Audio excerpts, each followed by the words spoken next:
नमस्कार।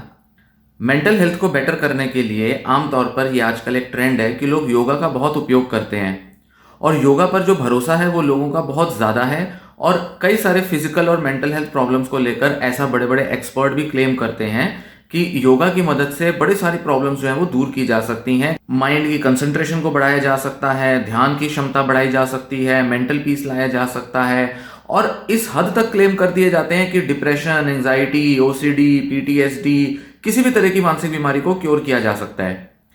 ये जो सारा सिलसिला था ये शुरू हुआ था कुछ साल पहले, जब कुछ योग गुरु थे जो कि ऐसा क्लेम करते थे कि हार्ट की सारी problems, cancer related problems, kidney, lungs, liver की सारी प्रॉब्लम्स जो हैं वो योगा की मदद से दूर की जा सकती हैं।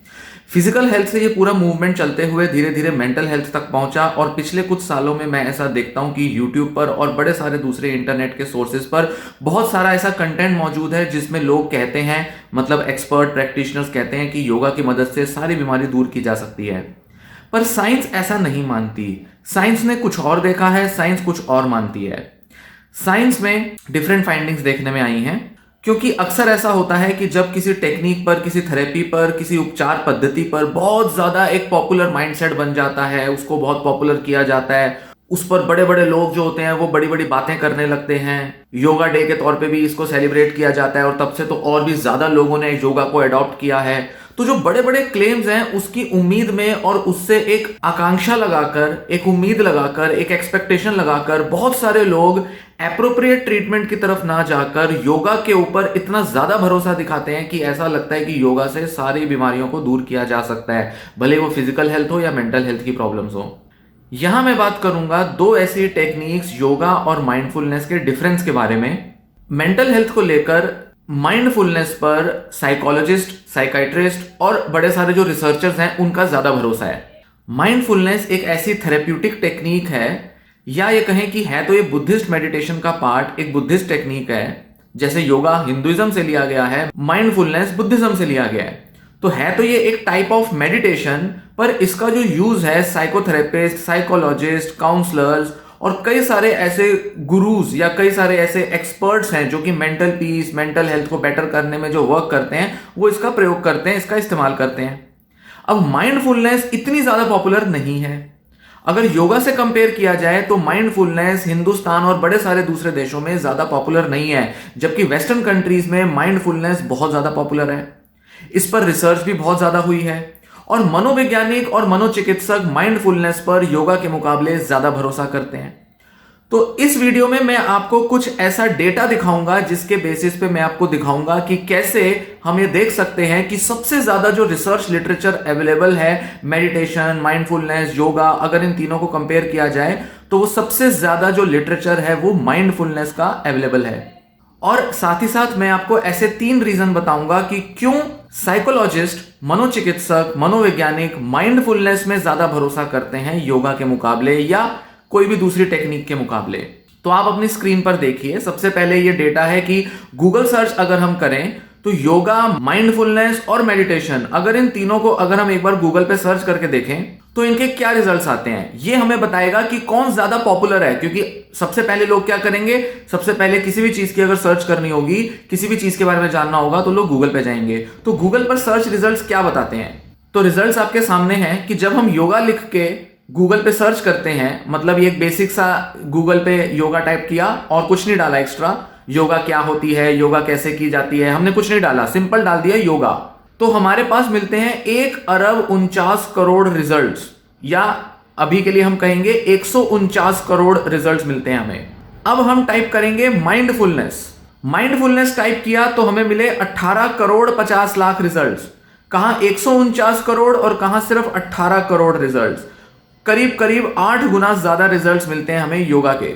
तो बहुत बड़ा नंबर है योगा का, मतलब हम कह सकते हैं कि ज्यादातर दुनिया योगा के बारे में सर्च करती है, माइंडफुलनेस के बारे में बहुत कम लोग सर्च करते हैं, या ये कहें कि 8 गुना कम लोग सर्च करते हैं।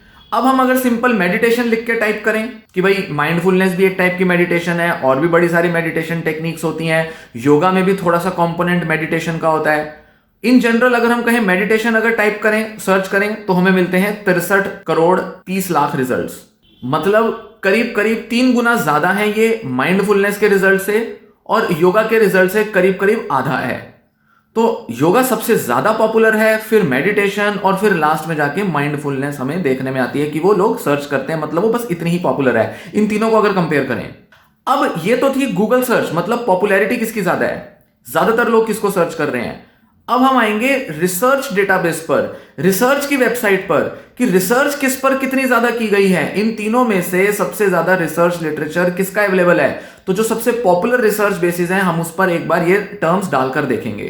तो जिसके ज्यादा रिजल्ट है मतलब वो उतनी ज्यादा रिसर्च की गई है, मतलब वो उतनी ज्यादा रिसर्चेज में वो वर्ड जो है वो मेंशन्ड है। क्योंकि ये जो सर्च रिजल्ट्स होते हैं ये अक्सर उसके टाइटल में, उसके एब्स्ट्रैक्ट में, समरी में कई जगह से वर्ड को निकालते हैं, चुनते हैं, सेलेक्ट करते हैं। तो जो भी फाइंडिंग्स आती हैं, सर्च फाइंडिंग्स आती हैं, वो पूरे ओवरऑल या तो आर्टिकल में हो सकती हैं या फिर उसके समरी में या टाइटल में हो सकती हैं। तो जिसके भी ज्यादा रिजल्ट्स होंगे मतलब उस पर ज्यादा रिसर्च की गई है या उसको रिसर्च में ज्यादा से ज्यादा मेंशन किया गया है। तो अगेन सबसे पहले हम देखेंगे योगा के बारे में। तो यहां जो सबसे बड़ा रिसर्च डेटाबेस है national library of medicine, NLM, या जिसे हम पबमेड कहते हैं, पबमेड वेबसाइट है जिस पर करीब करीब दुनिया के सारे रिसर्चेस हमें मिल सकती हैं, सारी रिसर्च अवेलेबल है। सबसे लार्जेस्ट डेटाबेस है ये रिसर्चेस का, शोधों का। यहां पर जब हम योगा लिख के टाइप करते हैं तो हमें मिलते हैं 6787 रिजल्ट्स। हर पेज पर यहां पर 10 रिजल्ट्स हैं, तो कुल मिला के हमें कितने मिलते हैं, 679 पेज, 680 पेज है। 6787 रिजल्ट्स और 679 पेज हैं हर पेज पर, क्योंकि 10 हैं। तो इतने ज्यादा हमारे को रिजल्ट्स मिलते हैं। अब आएंगे हम माइंडफुलनेस पर।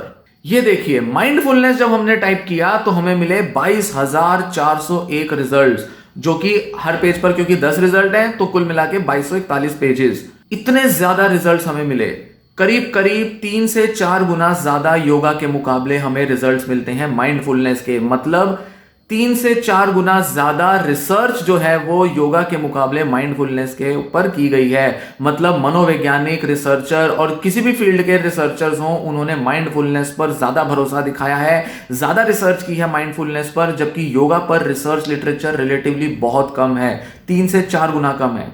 अब हम बात करेंगे मेडिटेशन की। मेडिटेशन पर हमें कितने मिलते हैं, 8,461 रिजल्ट्स। अगेन हर पेज पर 10 है तो हमें मिलेंगे टोटल 847 पेज।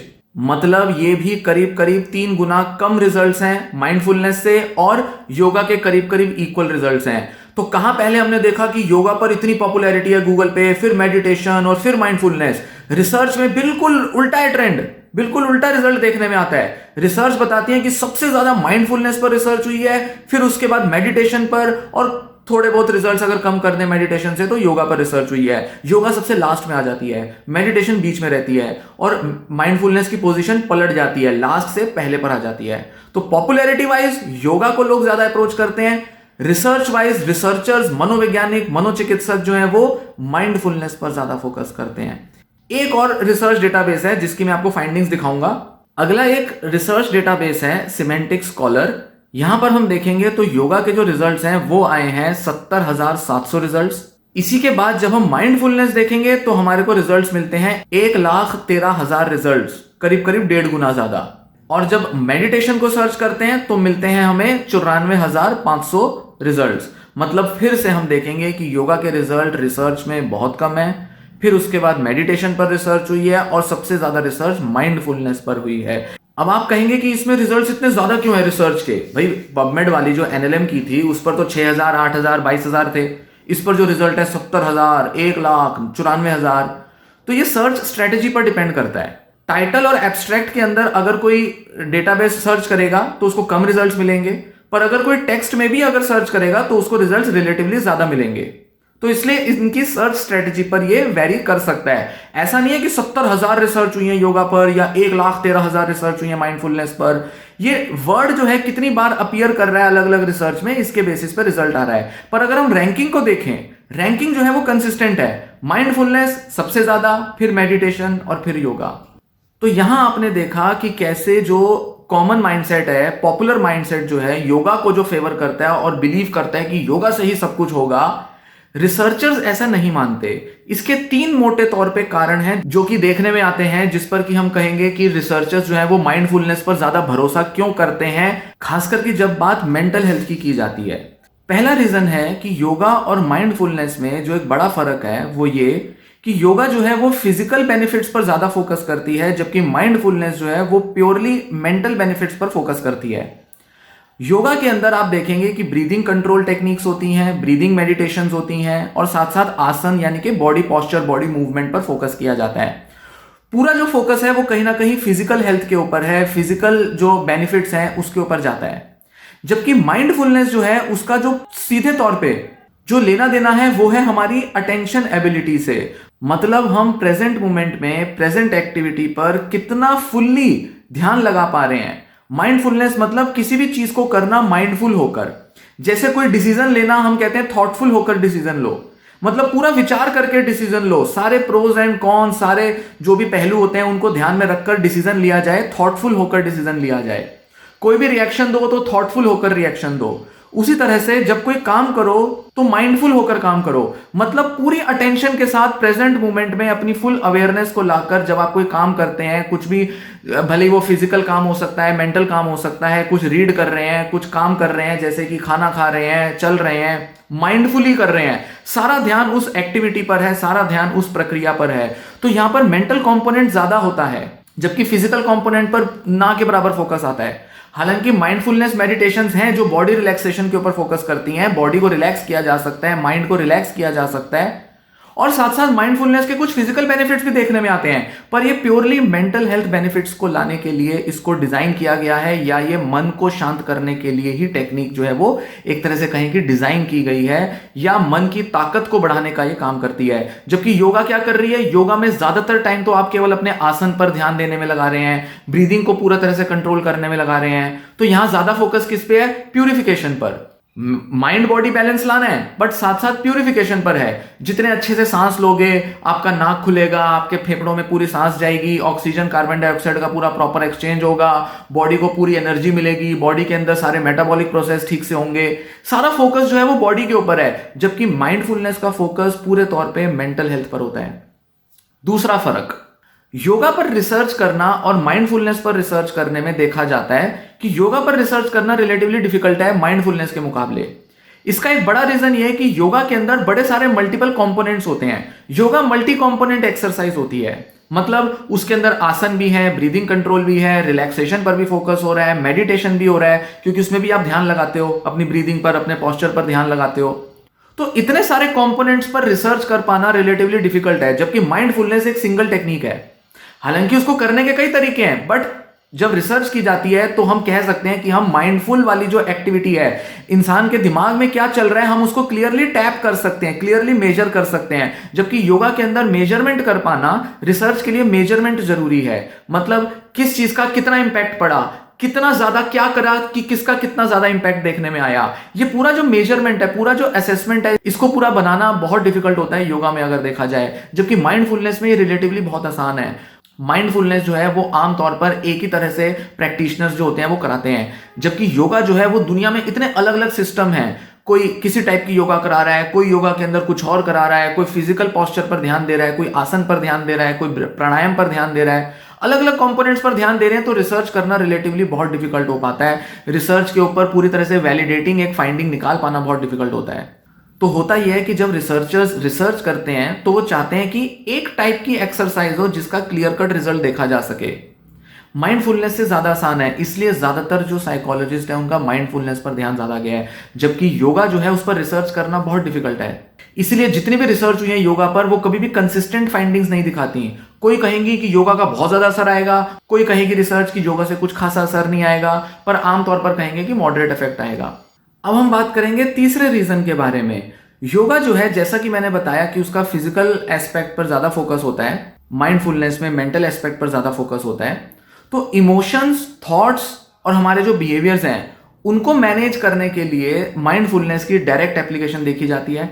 जबकि योगा जो है, जैसा मैंने बताया कि फिजिकल एस्पेक्ट पर फोकस करता है, तो उसका इमोशंस को रेगुलेट करना, थॉट्स को रेगुलेट करना, नेगेटिव थॉट्स को कैसे मैनेज किया जाए, नेगेटिव इमोशंस को कैसे मैनेज किया जाए, उसमें योगा की एप्लीकेशन ना के बराबर है। तो हम कहेंगे कि डायरेक्ट इफेक्ट योगा का हमारे नेगेटिव इमोशंस, नेगेटिव थॉट पर नहीं पड़ता, जबकि माइंडफुलनेस का डायरेक्ट इंपैक्ट हमारे नेगेटिव इमोशंस और नेगेटिव थॉट्स पर पड़ता है। माइंडफुलनेस की कई सारी एक्सरसाइजेस तो ऐसी होती हैं जो कि किसी भी एक्टिविटी में इन्वॉल्व करके किया जा सकता है। मतलब आप खा रहे हो खाना, इसमें भी माइंडफुल हो सकते हो। आप चल रहे हो, उसमें भी माइंडफुल हो सकते हो। आप कपड़े पहन रहे हो, हाथ धो रहे हो, नहा रहे हो, उसमें भी माइंडफुल हो सकते हो। आप कुछ पढ़ रहे हो, उसमें भी माइंडफुल हो सकते हो। आप कुछ देख रहे हो, उसमें भी माइंडफुल हो सकते हो। पर योगा की जो एक्सरसाइजेज है वो बिल्कुल अलग टाइप की होंगी। ब्रीदिंग है, आसन है, कुछ भी है, उसमें ये सारे कंपोनेंट नहीं होते। तो माइंडफुलनेस की थोड़ी एक्सरसाइजेस तो अजीब लगेंगी, पर जब मेंटल हेल्थ के लिए माइंडफुलनेस की जाती है तो उसमें इमोशंस और थॉट्स को रेगुलेट करने की एक्सरसाइजेस भी शामिल होती हैं कि आप नेगेटिव इमोशंस को कैसे रेगुलेट कर रहे हो। योगा में वो डायरेक्ट एप्लीकेशन नहीं होती। योगा इनडायरेक्ट तरीके से अगर हमारे बॉडी के अंदर मेटाबॉलिक चेंजेस लाएगा, उस बेसिस पर हमारा स्ट्रेस कम करके, एंजाइटी डिप्रेशन कम करके असर लाएगी। पर डायरेक्ट तौर पे थॉट को कंट्रोल करना, थॉट को रेगुलेट करना, नेगेटिविटी हटा पाना अपनी लाइफ से, जो सालों से जो हमने नेगेटिविटी डेवलप किया अपने अंदर, उसको पूरी तरह से हटा पाने में योगा सक्षम नहीं है। उसमें केवल माइंडफुलनेस सक्षम होती है। तो योगा क्या करेगी? आपके स्ट्रेस लेवल कम करेगी और मोटे तौर पे कुछ हद तक एंजाइटी और कुछ हद तक डिप्रेशन को कम करने में योगा की सबसे अच्छी एप्लीकेशंस देखी जाती हैं। क्योंकि कहीं ना कहीं डिप्रेशन, एंजाइटी, ये सब फिजिकल सिम्टम और हमारे स्ट्रेस लेवल से जुड़े हुए हैं और हमारे को बॉडी को एक्टिव करा के, बॉडी को थोड़ा एनर्जेटिक बना के इन प्रॉब्लम्स को दूर काफी हद तक किया जा सकता है। पर बड़ी सारी दूसरी प्रॉब्लम्स हैं, जैसे ओवर थिंकिंग हो गई, ओसीडी, पीटीएसडी और ना जाने जीएडी के अंदर वरी करना, रूमिनेटिंग थॉट्स होना, ये बड़े सारे जो थॉट रिलेटेड सिम्टम्स हैं। दिमाग में नेगेटिविटी है, गुस्सा बहुत ज्यादा आता है, उदासी बहुत जरूरत से ज्यादा हो जाती है, इसमें योगा का कोई खासा एप्लीकेशन नहीं है। तो हम कह सकते हैं कि मॉडरेट या सीवियर लेवल ऑफ इलनेसेस जो होती हैं, मेंटल डिसऑर्डर्स होते हैं, उनमें योगा का कोई योगदान नहीं है। सिर्फ माइल्ड लेवल तक ज्यादा योगदान है और मॉडरेट लेवल पर थोड़ा बहुत योगदान है। जबकि माइंडफुलनेस का माइल्ड, मॉडरेट, सीवियर किसी भी लेवल का मेंटल डिसऑर्डर होगा, उस पर उसकी एप्लीकेशन होती है और सक्सेसफुल रिजल्ट्स देखे जाते हैं। इसीलिए करीब करीब सभी साइकोलॉजिकल डिसऑर्डर्स पर माइंडफुलनेस के ऊपर रिसर्च कर दी गई है और इसके बारे में अलग अलग मैनुअल मिलते हैं, किताबें छपी गई हैं। जबकि योगा की जो एप्लीकेशन है वो मोटे तौर पे सिर्फ डिप्रेशन, एंजाइटी के लिए ही की गई है। ज्यादातर दूसरी साइकोलॉजिकल डिसऑर्डर्स पर योगा के ऊपर रिसर्च की ही नहीं गई है, क्योंकि रिसर्चर्स उसमें कुछ ऐसा कन्विंसिंग नहीं देखते कि योगा की वजह से ये बीमारी दूर हो सकती है, तो इस पर किया जाए। पर माइंडफुलनेस एक ऐसी चीज है जिसको अलग अलग डिसऑर्डर्स में अप्लाई किया गया है और इसको इंप्लीमेंट किया भी जाता है। तो योगा और माइंडफुलनेस, ये दो चीजें मैंने यहां पर आपको कंपेयर करके बताई। तो अगर आपको प्रॉपर मेंटल हेल्थ बेनिफिट चाहिए तो मैं फिर कहूंगा कि रिसर्च की सुनो, पॉपुलर ओपिनियन की मत सुनो। पॉपुलर ओपिनियन तो किसी भी चीज के बारे में बोल देगा, भाई इस उपचार पद्धति से, इस ट्रीटमेंट की मॉडलिटी या जो पैथी होती है, जैसे एलोपैथी, होम्योपैथी वगैरह वगैरह जो है, इससे सारी बीमारियां ठीक हो सकती हैं, इससे सारे इलाज हो जाएंगे। इतने हाई फाई क्लेम्स में पढ़ने की बजाय रिसर्च क्या कहती है, रिसर्चर्स किस तरह से सोचते हैं, यह समझना जरूरी है। रिसर्चर्स पूरे मैकेनिज्म में पूरे बारीकी से जाकर सोचते हैं और फिर कन्विंस होते हैं, तभी उस पर रिसर्च की जाती है किसी टेक्निक पर, जब उसके प्रति कोई कन्विक्शन होती है, उसकी साइंस को हम समझ सकते हैं, उसकी साइंस को लेकर पूरा भरोसा होता है कि हाँ इसका डायरेक्ट इंपैक्ट आ सकता है, तभी उस पर रिसर्च होती है। नहीं तो ऐसे रिसर्च तो किसी भी चीज पर हो जाएगी, ऐसे तो कुछ भी रिसर्च करते रहो तो क्या हम कहेंगे कि हाँ ये भी कर दो, ये भी कर दो, ये भी कर दो, सब पर रिसर्च कर दोगे तो क्या सब एप्लीकेबल है, सबके सब फुल्ली 100% एप्लीकेबल है? नहीं, योगा लिमिटेड एप्लीकेबल है मेंटल हेल्थ पर, जबकि माइंडफुलनेस ज्यादा एप्लीकेबल है मेंटल हेल्थ इश्यूज को लेकर। तो ये जो जानकारी जो मैंने इस वीडियो में दी, अगर आपको काम आई हो, अगर आपको इसमें कुछ नई इंसाइट मिली हो, नई जानकारी मिली हो, तो वीडियो को लाइक जरूर करें और साथ साथ इस वीडियो को और लोगों से शेयर करें जिनके लिए जानकारी हेल्पफुल हो सकती है। भाई सीधी सी बात है, सालों साल तक योगा करते रहने से कुछ नहीं होगा। ऑल्टरनेटिव ट्रीटमेंट्स की तरफ, ऑल्टरनेटिव मेडिटेशन और दूसरी टेक्निक्स की तरफ जाइए, उधर ध्यान दीजिए। और माइंडफुलनेस जो इतनी अच्छी टेक्निक है, इतनी ज्यादा अच्छे रिजल्ट्स लाने वाली टेक्निक है, उस पर फोकस कीजिए, ज्यादा अच्छे बड़े रिजल्ट्स देखने में आएंगे आपको। तो ये चैनल अगर आपने अभी तक सब्सक्राइब नहीं किया तो चैनल भी जरूर सब्सक्राइब करें, ताकि ऐसी वीडियोस और देख सकें आप मेरे चैनल पर। धन्यवाद।